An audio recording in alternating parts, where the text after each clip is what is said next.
نضيء بنورنا الدنيا وننشر في الفضاء أملا ونعلي عزم همتنا فمن طلب العلا.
آج کا سلمان تھا مکھیہ مہمان کری ہے وہ غریب نسل اور آواز کو اس کے طرح غریب نسل کا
اللهم صل على سيدنا محمد وعلى آل سيدنا مولانا محمد وعلى آله وسلم.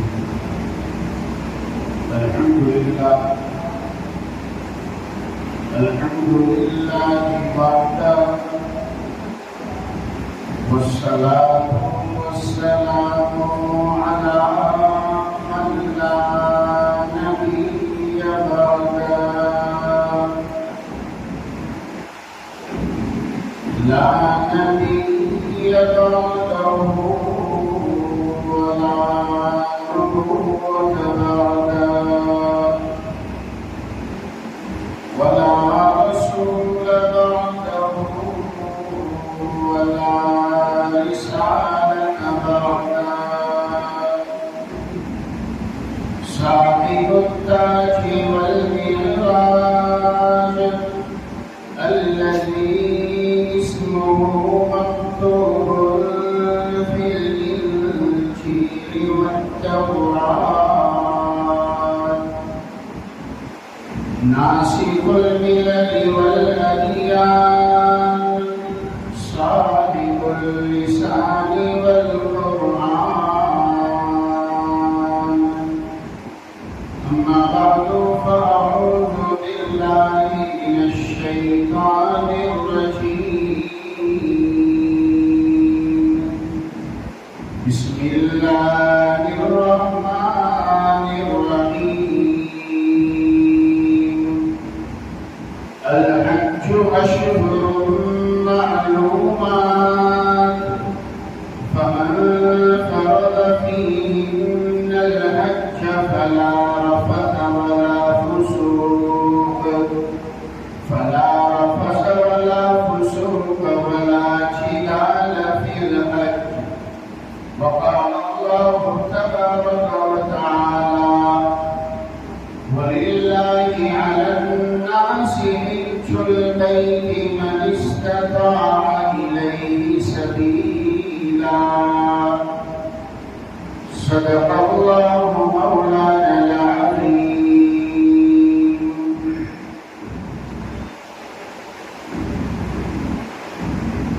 اسٹیج پر جلوہ فروز چلو کر وغیرہ برادری کے ذمہ دار اور شگن ہال میں حاجیوں کے استقبال اور حاجیوں کے لیے دعا کرنے کے لیے جمع ہونے والے بزرگ اور بھائیوں، آج کی یہ مجلس ایک بہت اہم مقصد کو لیے ہوئے ہے، اور مقصد یہ ہے کہ چروتر والا برادری میں وہ خوش نصیب احباب جنہیں اللہ سبحانہ و تعالیٰ نے اس سال یعنی 2023 کے اندر اپنے گھر کا مہمان بننے کا موقع عطا فرمایا، اور اللہ نے ان کی لبیک کو قبول کر لیا. ان حاجیوں کی استقبال کیا جائے، ان سے دعاؤں کی درخواست کی جائے اور ان کے اعزاز میں پروگرام رکھا جائے. یہ کوئی نسبت سے پروگرام ہے. مجھے آپ کے ذمہ داروں نے دعوت دی، خاص طور پر ہمارے حاجی صدیق صاحب گاندھی، آپ لوگوں کی طرف سے یہ کہا کہ چند منٹ حج کے فضائل، حاجی کے فضائل اور کچھ ایسی باتیں جس سے ہم سب کو وہاں جانے کا جذبہ پیدا ہو جائے اور وہاں جانے کا شوق پیدا ہو. تو اسی نسبت سے میں نے قرآن کریم کی جو آیتیں تلاوت کی ہے. سب سے پہلے تو آپ یہ سمجھیے حج شریعت اسلام اسلام کے 5 اہم بنیادی فرائض اور ارکان میں سے ایک اہم رکن ہے۔ اسلام کی بنیاد جن 5 چیزوں پر ہے اس میں ایک حج بیت اللہ۔ قرآن کریم میں اللہ سبحانہ و تعالی اسے بیان کرتے ہوئے اس انداز میں ارشاد فرماتے ہیں، وَلِلَّهِ عَلَى النَّاسِ حِجُّ الْبَيْتِ مَنِ اسْتَطَاعَ إِلَيْهِ سَبِيلًا۔ اے لوگوں، اللہ کا حق ہے بندوں پر، جیسے کچھ حق اللہ پر ہے بندوں کے۔ اللہ پر بندوں کے حق کیا ہے؟ ایک عام حق یہ ہے کہ جب انسان کو اللہ سبحانہ و تعالیٰ دنیا میں پیدا کرتا ہے، ماں کی پیٹ سے جب دنیا میں آتا ہے، اللہ سبحانہ و تعالیٰ پر حق ہے اس بندے کا کہ ماں کی پیٹ میں اللہ تعالیٰ لکھ دیتے ہیں کہ اسے کتنی زندگی ملے گی، کتنی روزی ملے گی، اور اس کی موت تک کے جو کام ہے، احوال ہے، وہ کیسے گزریں گے، یہ ماں کی پیٹ میں اللہ تعالیٰ طے کر دیتے ہیں۔ ابھی تو انسان دنیا کے اندر قدم بھی نہیں رکھا ہوتا ہے، اسی وقت سے فیصلہ ہو جاتا ہے۔ اللہ پر حق ہے کہ وہ اپنے بندوں کو روزی دے، بندوں کو جوانی دے، بندوں کو طاقت دے۔ جیسے اللہ پر حق ہے تو بندوں پر بھی اللہ کا حق ہے۔ اگر اللہ نے تمہیں مال دیا ہے، اگر اللہ نے تمہیں پیسہ دیا ہے، اگر اللہ نے تمہیں قرض سے ادھار سے صاف رکھا اور اتنا پیسہ دیا، اتنا مال دیا جس سے آپ مکہ جا کر واپس آ سکتے ہیں، میں ایک مسئلہ بدلا دوں، آپ کو انشاءاللہ ایک نئی بات اور لطف آئے گا۔ فقہائے کرام جو ہمارے علماء کرام ہیں، انہوں نے حج فرض ہونے کے لیے یہاں تک لکھا ہے کہ ایک آدمی کے پاس اتنا پیسہ ہے کہ مکہ جا کر واپس آ سکتا ہے، اس لیے کہ حج کے تمام ارکان صرف اور صرف مکہ المکرمہ میں ہوتے ہیں۔ ہاں، مدینہ المنورہ جانا یہ ایمان والے کے ایمان کا تقاضا ہے کہ جب مکہ المکرمہ جائے تو مدینہ بھی جائے، مدینہ المنورہ بھی جائے۔ وہ انسان جو صرف مکہ المکرمہ جا کر واپس آ جاتا ہے، اور میرے اور آپ کے آقا تاجدار مدینہ احمد مصطفیٰ و محمد مصطفیٰ صلی اللہ علیہ وسلم کے دربار میں حاضری نہیں دیتا، وہاں صلاۃ و سلام پڑھنے نہیں جاتا، تو وہ انسان حضور پاک صلی اللہ علیہ وسلم پر ظلم کرتا ہے۔ میرے اور آپ کے آقا نے فرمایا، مگر مسئلہ تو یہی ہے، میں آپ کو مسئلہ بتلا رہا ہوں، الگ مسئلہ الگ ہے، مسائل الگ ہے، فضائل الگ ہے۔ مسئلہ تو یہی ہے، ایک آدمی اپنے شہر بروڈا سے مکہ جا کر واپس آ جائے، جتنے دنوں میں حج ہوتا ہے اتنے دنوں کا خرچہ ہے، اور کوئی اس سے رکاوٹ والی کوئی چیز نہیں ہے، کوئی ایسی بیماری نہیں ہے، کوئی ایسی ذمہ داری نہیں ہے، بڑے ماں باپ کی خدمت اس کے ذمہ نہیں ہے، تو فرمایا ایسے انسان پر حج کرنا فرض ہو جاتا ہے، ایسے انسان کو حج کرنا فرض ہوتا ہے، یا اللہ کے حقوق میں سے حق ہے۔ اللہ تعالیٰ فرماتے ہیں وَلِلَّهِ عَلَى النَّاسِ حِجُّ الْبَيْتِ مَنِ اسْتَطَاعَ إِلَيْهِ سَبِيلًا، جو مکہ پہنچنے کی طاقت رکھتا ہو تو اس پر اللہ کا حق یہ ہے کہ وہ اللہ کے گھر کا حج کرنے کے لیے جائے، سفر کرے۔ پہلی بات یہ ہے کہ حج ارکان اسلام میں سے اہم رکن ہے۔ حاجی کسے کہتے ہیں؟ حج کسے کہتے ہیں؟ جو اللہ کے گھر کو دیکھ لیتا ہے، جو اللہ کے گھر کا طواف کر لیتا ہے حج کے دنوں میں، حج کے ارکان پورے کر لیتا ہے، مکہ سے مینا جاتا ہے، مینا سے عرفات جاتا ہے، عرفات سے پھر مزدلفہ جاتا ہے، مزدلفہ سے پھر واپس مینا آتا ہے، مینا سے پھر مکہ آتا ہے، مکہ سے پھر مینا جاتا ہے، اور وہاں 3 دن ٹھہر کر پھر واپس مکہ المکرمہ آتا ہے۔ ان 5 دنوں میں یہ کام کرنے والا حاجی کہلاتا ہے۔ اللہ کا گھر کیا ہے؟ اللہ کا گھر کون سی نعمت ہے؟ اللہ کے گھر کو دیکھنا کون سی عبادت ہے؟ سب سے پہلے روایت میں آتا ہے کہ ہم سب انسانوں کے ابا، سارے انسانوں کے باپ ابو البشر حضرت آدم علیہ السلام جنت سے نکالے گئے، جنت سے اتارے گئے، جنت میں تھے، آرام سے رہ رہے تھے۔ اللہ تعالیٰ نے منع کیا تھا فلانا درخت مت کھانا، ابا آدم علیہ السلام کو شیطان نے کھلا دیا، جس کی بنا پر جنت سے نکالے گئے۔ تاریخی روایات میں ہے، اور کچھ علماء کرام نے روایتوں کا بھی حوالہ دیا ہے کہ ابا آدم علیہ السلام جب دنیا میں سب سے پہلے اتارے گئے تو وہ ہندوستان کی سرزمین جس کو اکھنڈ بھارت کہتے ہیں، سری لنکا، جس کا پہلے نام سرندیپ تھا، حضرت آدم علیہ السلام کو وہاں اتارا گیا، اور ابا آدم علیہ السلام کے پیر کا نشان، پنجے کا نشان آج بھی سری لنکا کی ایک پہاڑی کے اوپر موجود ہے۔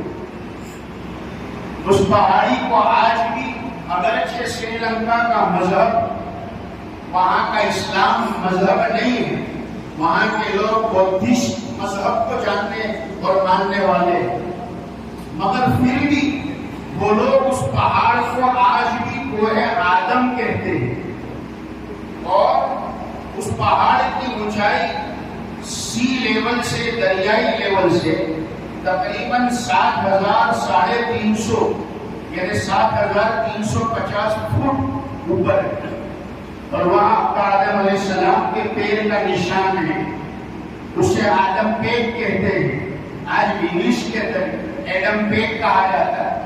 چاہے وہاں کرسچن بھی جاتے ہیں، بدھسٹ بھی جاتے ہیں، ہندوازم والے بھی جاتے ہیں، مسلمس بھی جاتے ہیں، مگر اسے ایڈم پیٹ کہا جاتا ہے، اس لیے کہ اس پیر کا نشان کو ابا آدم علیہ السلام کا نشان بتایا جاتا ہے۔ اس پیر کی لمبائی اور چوڑائی تقریباً اتنی ہے کہ 5 سے 6 فٹ لمبا اور 2.5-3 فٹ چوڑا وہ پنجے کا نشان۔ مورخین لکھتے ہیں کہ جس انسان کا یہ پیر ہے اس انسان کی ہائٹ تقریباً 40 فٹ سے زیادہ لمبا ہوگا، وہ انسان جس کا بھی یہ پیر ہے۔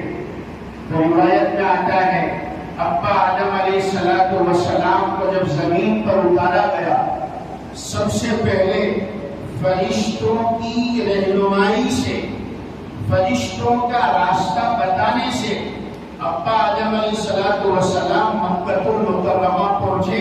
اسی سرزمین سے سب سے پہلا حج اگر ہوا ہے تو اسی ہندوستان کی زمین سے ہوا۔ سب سے پہلا حج ابا آدم علیہ السلام نے کیا، فرشتوں نے راستہ بتایا۔ ابا آدم علیہ السلام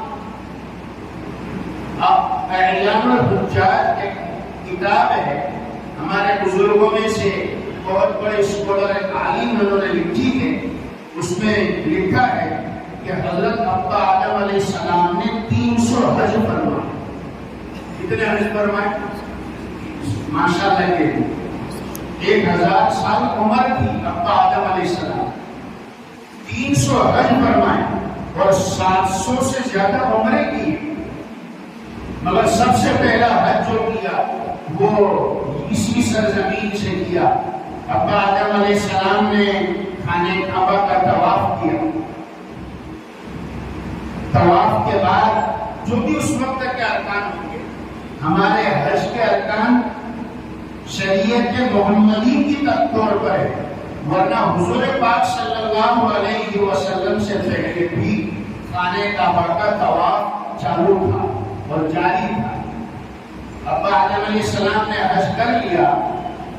حج کرنے کے بعد ابا آدم علیہ السلام نے ایک دعا مانگی، وہ دعا سن لیجیے۔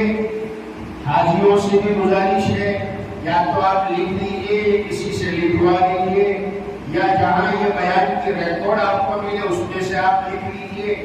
بہت اہم دعا ہے، سب سے پہلے حاجی کی دعا۔ ابا آدم علیہ السلام سرنیپ سری لنکا سے مکہ المکرمہ پہنچے، دل کے اندر یہ بات ہے کہ اللہ میں نے تیرا ایک حکم توڑا ہے، جنت میں تو نے منع کیا تھا اس درخت کو مت کھانا، مجھ سے بھول ہو گئی ہے، دل میں ایک حسرت ہے، کیا پتا اللہ میرے اس گناہ کو معاف کرتا ہے یا نہیں کرتا۔ حجاج کرام یہاں بیٹھے ہیں، موجود ہیں، میں آپ سے ریکویسٹ نہیں کر سکتا ہوں، درخواست نہیں کر سکتا ہوں کہ جب ہم اللہ کے گھر پر جائیں اور حاجی جب اپنے وطن سے نکلے تو اس کے نکلنے کے وقت احساس کیا ہونے چاہیے، حاجی کے جذبات کیا ہونے چاہیے۔ ابا آدم علیہ السلام کے اس واقعے سے ہمیں سمجھ میں آتا ہے کہ وہ سب سے پہلے انسان جب حج کے لیے جا رہے ہیں، طواف کعبہ کر رہے ہیں، تو دل میں یہ سوچ رہے ہیں کہ اللہ مجھ سے بھول ہو گئی، مجھ سے قصور ہو گیا تھا، اے اللہ اسی کے پاداش میں جنت سے اتارا گیا، دنیا میں بھیجا گیا، اے اللہ پتہ نہیں میرے گناہ اور میری یہ بھول تیری بارگاہ میں تو معاف کرنے والا ہے یا نہیں معاف کرے، مجھے نہیں پتا۔ تو ابا آدم علیہ السلام نے اسی جذبات میں دعا مانگی، فرماتے ہیں اللہم انک تعلم سریرتی وعلانیتی فاقبل معذرتی وتعلم حاجتی فاعطنی سوالی وتعلم ما فی نفسی فاغفر لی ذنبی۔ اے اللہ تو میرے ظاہر کو بھی جانتا ہے، تو میرے اندر کی باتوں کو بھی جانتا ہے، اے اللہ تو میری اس عرضی کو قبول کر لے۔ یہ دعا کی اہمیت کیا ہے وہ بعد میں آپ کو بتاؤں گا، مگر پہلے دعا سن لی۔ اے اللہ میری عرضی کو تو قبول کر لے۔ فرماتے ہیں اے اللہ تو جانتا ہے کہ میرے اندر میری حاجت کیا ہے، میرا سوال کیا ہے، میری مانگ کیا ہے، ڈیمانڈ کیا ہے، اے اللہ تو میری مانگ کو قبول کر لے۔ فاعطنی سوالی، میرے سوال کو پورا کر دے، میرے نفس میں کیا چل رہا ہے وہ بھی تو جانتا ہے، اے اللہ میرے گناہ کو تو معاف کر دے۔ اور پھر آگے ابا آدم علیہ السلام سیکنڈ لائن میں دعا میں فرماتے ہیں اے اللہ میں تجھ سے سوال کرتا ہوں، ایسے ایمان کا سوال کرتا ہوں جو یقین سے بھرا ہوا ہو، اور میں تجھ سے سوال کرتا ہوں یقین صادق کا، کہ مجھے اتنا یقین آ جائے کہ اے اللہ میرے دل میں یہ بات آ جائے کہ جو کچھ بھی مجھے تکلیف آتی ہے، جو کچھ بھی مجھے مصیبت پہنچتی ہے، وہ سب تو نے میرے تقدیر میں لکھ دی کہ مجھے جنت سے اتارا گیا۔ تو اے اللہ آدم علیہ السلام کی دعا دیکھیے کتنی پیاری دعا ہے کہ میں جنت سے نکالا گیا تو میرے دل میں جو میرے جذبات ہیں وہ یہ ہے کہ اے اللہ کہ مجھے جنت سے جو اتارا گیا وہ تیری تقدیر میں لکھا ہوا تھا، تیرے فیصلے میں تھا، مگر تو مجھے اس پر بھی راضی کر لے کہ میں تیری تقدیر پر راضی ہو جاؤں اور تیرے فیصلے پر میں خوش رہوں، اور میں تیری اس تقدیر پر آمنا اور صدق نہ کہوں۔ اے اللہ تو مجھے اتنا ایمان اور یقین صادق عطا فرما۔ یہ دعا مانگ لی ابا آدم علیہ السلام نے۔ دعا مانگنے کے بعد اللہ رب العزت نے ارشاد فرمایا کہ اے آدم تم نے سب سے پہلا حج فرمایا، تم نے ہمارے گھر کا طواف کیا۔ اے آدم انسانوں میں سب سے پہلے حاجی تم نے، تم نے دعا مانگی۔ اے آدم ہماری عزت کی قسم، ہمارے عروج مرتبت کی قسم، تم نے آج جو دعا مانگی ہے حج کرنے کے بعد، اے آدم ہم نے اس دعا کے صدقے میں تمہارے قصور کو معاف کر دیا، تمہارے گناہ کو معاف کر دیا، اور ہماری عزت کی قسم آپ کی اولاد میں، آپ کے بیٹوں میں جو بھی ہمارے گھر کا طواف کرے گا، ہمارے گھر کا حج کرے گا، اور حج کرنے کے بعد یہاں آ کر یہ دعا مانگے گا تو اے آدم ہم اس کے گناہ اور قصور کو بھی معاف کر دیں گے، ہم اس پر بھی معافی کا قلم پھیر دیں گے۔ یہ ابا آدم علیہ السلام سے فرمایا۔ فرشتے آئے اس کے بعد، مجھے وقت دیا ہے اس میں تقریباً 10 منٹ باقی رہ گئی، اور مجھے جو عرض کرنا ہے میں جلدی سے آپ کو کہہ دوں۔ ابا آدم علیہ السلام کا جب حج ہو گیا تو فرشتوں نے ابا آدم علیہ السلام کو مبارکبادی دی۔ حدیث پاک میں آتا ہے فرشتوں نے کہا کہ اے آدم تمہیں حج مبارک ہو۔ اسی سے علماء کرام نے لکھا ہے کہ اگر کسی حاجی کو حج کی مبارکبادی دی جائے تو یہ شریعت اور سنت سے ثابت ہے، یہ کوئی ایسی بات نہیں ہے جس کو رسم و رواج کہا ہے۔ ان حاجیوں کو حج کی مبارکبادی دینا فرشتوں سے ثابت ہے کہ ابا آدم علیہ السلام کو فرشتوں نے مبارکبادی دی۔ ایک بات اور بھی ہمیں سمجھ میں آتی ہے، ابا آدم علیہ السلام کو فرشتوں نے حج کی مبارکبادی دینے کے بعد یہ فرمایا کہ اے آدم آج جو آپ نے اللہ کے گھر کا حج کیا، اور آج جو آپ نے انسانوں میں سب سے پہلا جو ہے حج فرمایا، ابا آدم علیہ السلام سے فرشتوں نے کہا کہ اے آدم اسی طریقے سے جیسے آج آپ نے اللہ کے گھر کا حج کیا، ہم فرشتوں کی جماعت آپ کے دنیا میں آنے سے پہلے 2000 سال سے حج بیت اللہ کرتے آ رہے ہیں۔ کون فرما رہے؟ جیسے آج آپ نے حج کیا، آپ سے 2000 سال پہلے سے ہم فرشتے اللہ کے گھر کا طواف کرتے آ رہے ہیں۔ تو ابا آدم علیہ السلام نے جب یہ سنا، دل میں تو یہ بات تھی کہ سب سے پہلا میں ہی حاجی ہوں، بے شک انسانوں میں تو سب سے پہلے حاجی ابا آدم علیہ السلام ہے، مگر مخلوق میں سب سے پہلے حج اور بیت اللہ کا طواف فرشتوں نے فرمایا۔ تو ابا آدم علیہ السلام نے فوراً فرشتوں سے کہا اے فرشتوں مجھے ایک بات سکھاؤ۔ یہ حاجیوں کے لیے بڑی نصیحت ہے، ہم سب کے لیے۔ بے شک ہمیں اللہ نے حج بیت اللہ کا موقع عطا فرمایا، لاکھوں روپیہ خرچ کر کے جا رہے ہیں۔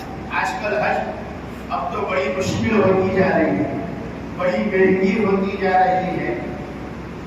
لاکھوں روپیہ خرچ کر کے جائے اور حج کے ارکان سیکھے بغیر جائے، حج کے فضائل سمجھے بغیر جائے، حج کے مسائل سیکھے بغیر جائے، تو پھر مکہ جانے کے بعد، مدینہ جانے کے بعد، لاکھوں روپیہ خرچ کرنے کے بعد اگر ہم سے کوئی ایسی بھول ہو گئی یا ہم سے کوئی مسٹیک ہو گئی ہو سکتا ہے کہ لاکھوں روپیہ خرچ کرنا اللہ کی بارگاہ میں ہمارے لیے ناقابل قبول ہو جائے۔ اس لیے ابا آدم علیہ السلام نے فرشتوں کو جب یہ کہتے ہوئے سنا 2000 سال سے حج کرتے ہو، 2000 سال سے بیت اللہ کا طواف کرتے ہو، تو فرمایا اے فرشتوں مجھے ایک بات سکھاؤ، مجھے ایک مسئلہ سکھاؤ، مجھے ایک بات سکھاؤ کہ جب تم خانہ کعبہ کا طواف کرتے ہو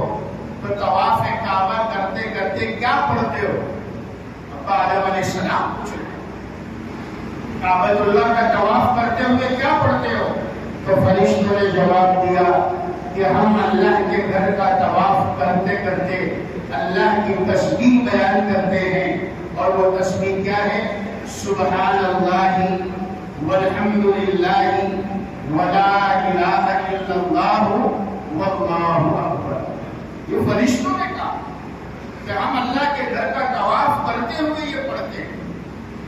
میرے بھائی اور بزرگوں، باتیں بہت ساری ہے، بس مجھے ایک ہی یہ واقعہ سنانا تھا اور اس پر یہ بتانا تھا کہ اللہ تعالیٰ نے ان حاجیوں کو اور دنیا سے پورے عالم سے آنے والے جو اللہ کے گھر کے مہمان ہیں بڑی فضیلتوں سے نوازا ہے کہ اللہ کے حبیب صلی اللہ علیہ وسلم فرماتے حاجی جب حج کر کے لوٹتا ہے وہ ایسا لوٹتا ہے جیسے آج ہی اپنی ماں کی پیٹ سے پیدا ہوا ہے، گناہوں سے ایسا پاک صاف ہو کر لوٹتا ہے۔ یہ وہ سفر ہے، کوئی سفر میں جاتا ہے تو کوئی گوا جاتا ہے، کوئی سوئٹزرلینڈ جاتا ہے، کوئی کینیڈا اور امریکہ جاتا ہے۔ یہ دنیا کے سفر ہے، یہ ہم دنیا کے مہمان ہوتے ہیں، مگر حج بیت اللہ میں جانے والا وہ اللہ کے گھر کی نسبت سے جاتا ہے، اللہ کا مہمان بن کر جاتا ہے، اس لیے اس کا مقام الگ ہوتا ہے۔ میں ایک شعر سنا دوں۔ اللہ سبحانہ و تعالیٰ نے دنیا کے بہت سے ملکوں میں جانے کا موقع دیا۔ ابھی نے رمضان میں انگلینڈ کے سفر سے جب واپس آ رہا تھا تو گویا استنبول ترکی 4 دن الحمدللہ وہاں قیام کا موقع ملا استنبول کے اندر، اور بھی اللہ نے دنیا میں بہت سے ملکوں میں گھمایا۔ لندن میں ہمارے کچھ ساتھی ہمیں ٹاور برج پر لے گئے گھمانے کے لیے۔ اس سے پہلے کینیڈا جانا ہوا تو سی این ٹاور پر لے گئے، ویسٹ انڈیز جانا ہوا ساحلی کناروں پر لے گئے۔ میں نے اسی وقت یہ کہا تھا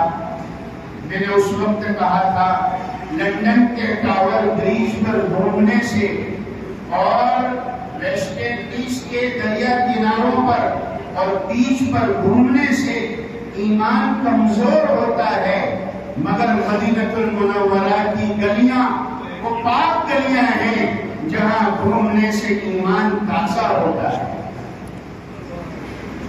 میں ایک شعر سنا دوں۔ حاجی جب وہاں سے لوٹتے ہیں تو ان کے دل کی آواز ہوتی چھوڑنا تیرا طیبہ گوارا نہیں، چھوڑنا تیرا طیبہ گوارا نہیں، ساری دنیا میں ایسا نظارہ نہیں،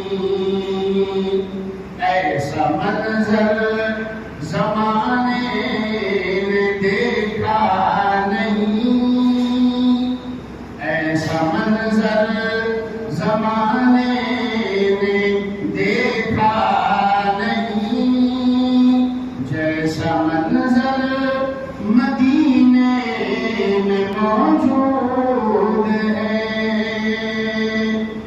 نظر میں جمال حبیب خدا، جن کی تصویر سینے میں موجود ہے، جس نے لا کر کلام الہی دیا وہ محمد مدینے میں موجود ہے صلی اللہ علیہ وسلم۔ میری باتیں وقت ختم ہو چکا ہے، باتیں بہت ساری ہیں، ایک دو ضروری بات یہ کر دوں۔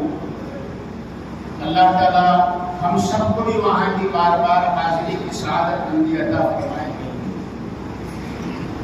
ہم لوگ چونکہ مسجدوں میں جاتے ہیں مرد حضرات، اور مسجدوں میں سیکھنے سکھانے کا ماحول ہوتا ہی ہے، بہت سے مرتبہ مکہ اور مدینہ جا کر یہ دیکھا گیا کہ جو مستورات ہوتی ہے ہماری ماں بہنیں، ان کے سامنے بہت سارے مسائل نہیں ہوتے، اور چونکہ مسجدوں میں انہوں نے دیکھا ہی نہیں ہوتا جماعت کیسے ہوتی ہے، امام صاحب کے ساتھ نماز کیسے پڑھنا، ایک دو رکعت اگر چلی جائے تو اس کو کیسے لوٹانا، عورتوں کو مسئلے معلوم نہیں ہوتے۔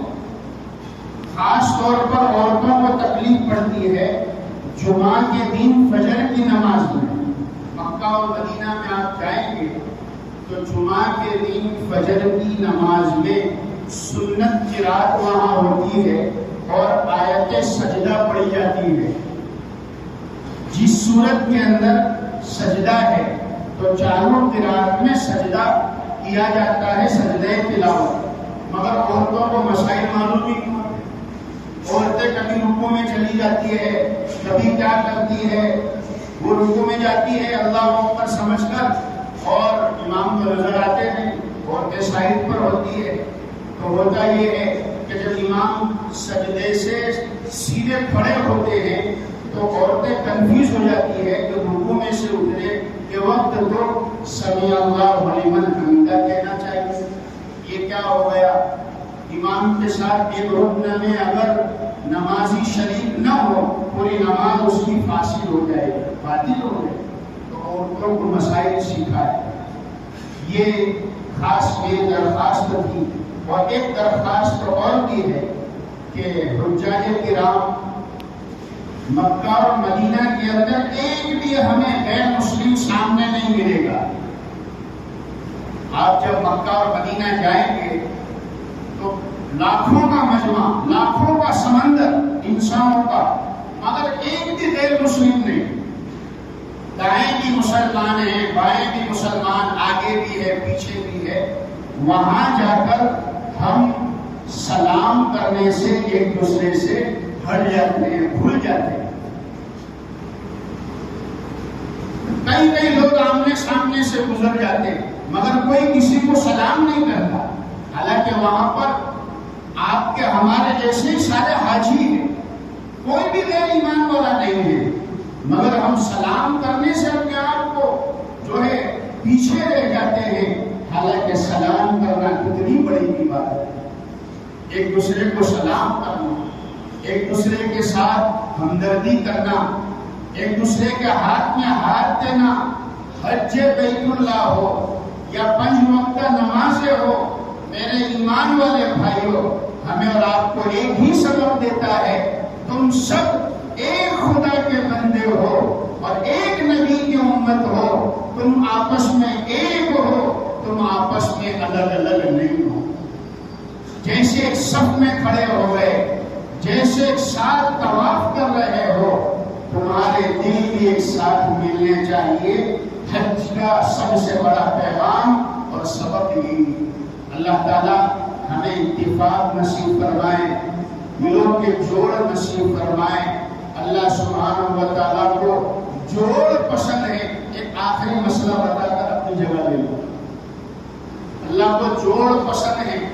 ابھی ہم نے مغرب کی نماز ادا کی، ایک امام کے پیچھے ایک ہی چھت کے نیچے سیم امام، سیم جگہ، سیم رکعت، مگر صف کے اندر کوئی قوارا بھی تھا، کوئی شادی شدہ بھی تھا، یعنی کوئی سنگل بھی تھا، کوئی ڈبل بھی تھا۔ فقہا نے مسئلہ لکھا ہے کہ ہر عبادت اور عمل کا ثواب جو سنگل کو ملتا ہے، یعنی جس کی شادی نہیں ہوئی تو ہمارا ہے. سنگل کو جتنا ثواب ملتا ہے ڈبل کو اللہ تعالیٰ ثواب بھی ڈبل کر کے عطا فرماتے ہیں. یہ فقہاء نے مسئلہ ہے کہ کنوارے کو سنگل ثواب، شادی شدہ کو ڈبل ثواب. کیوں؟ وجہ اس کی یہ ہے کہ تو سنگل ہے تو ثواب بھی تجھے سنگل ملے گا، اور یہ ڈبل ہے تو اس سے ثواب بھی ڈبل ملے گا. ہاں مگر کچھ نوجوان پیچھے بیٹھے ہیں جو مسکرا رہے، ان کے لیے کہہ دو ان کا ہنسنا میں سمجھ گیا. مولانا آدمی سنگل ہوتا ہے تو ثواب بھی سنگل، اور ڈبل ہو جائے تو ثواب بھی ڈبل. تو مولانا ایسا کوئی رستہ ہے، ایسا کوئی مسئلہ ہے کہ آدمی کو ثواب ملٹی پلائی کرنا ہو؟ سمجھ گئے؟ تو وہ نوجوان جو ہنسے میں ان کی بات سمجھ گیا کہ مولانا ایسا بھی کوئی مسئلہ ہے کہ ثواب ملٹی پلائی کرنا ہو تو ہم ڈبل سے بھی ٹرپل ہو جائے تو ثواب بھی جو ہے بڑھتا جائے گا. تو میں ایسے نوجوانوں سے کہتا ہوں آج کے زمانے میں ایک بیوی کو خوش رکھے تو یہ اللہ کا ولی ہے. یہ ہمارے والد صاحب کہتے ہیں آج کے زمانے میں ایک بیوی کے حق ادا کر دے سب سے بڑا ولی ہے. ہاں تو اللہ کو جوڑ پسند ہے. سنگل ہوں گے ثواب بھی سنگل ملے گا، جوڑ ہوگا ثواب بھی اللہ ڈبل دے. اللہ تعالیٰ اس جانے والے حاجیوں کے سفر کو آسان فرمائے، قبول فرما لے. مجھے جو وقت دیا تھا اس سے 3 منٹ زیادہ ہو گئی ہے، میں معافی چاہتا ہوں. اور میں شکر گزار ہوں ہمارے جناب حاجی صدیق صاحب گاندھی والا اور لالا بھائی زیرہ والا اور ہمارے فاروق بھائی، عارف بھائی اور الطاف حسین صاحب، یہ جو اپ پرمکھ اور جتنے بھی ذمہ دار ہیں ان سب کا میں تہہ دل سے شکریہ ادا کرتا ہوں. آپ نے موقع دیا. اللہ تعالیٰ سے دعا ہے اللہ تعالیٰ ان کے سفر کو آسان فرمائے، عافیت سے اللہ واپسی فرمائے، اور اللہ تعالیٰ ہم سب کو بھی وہاں کی بار بار حاضری کی سعادت مندی عطا فرمائے. آمین. وآخر دعوانا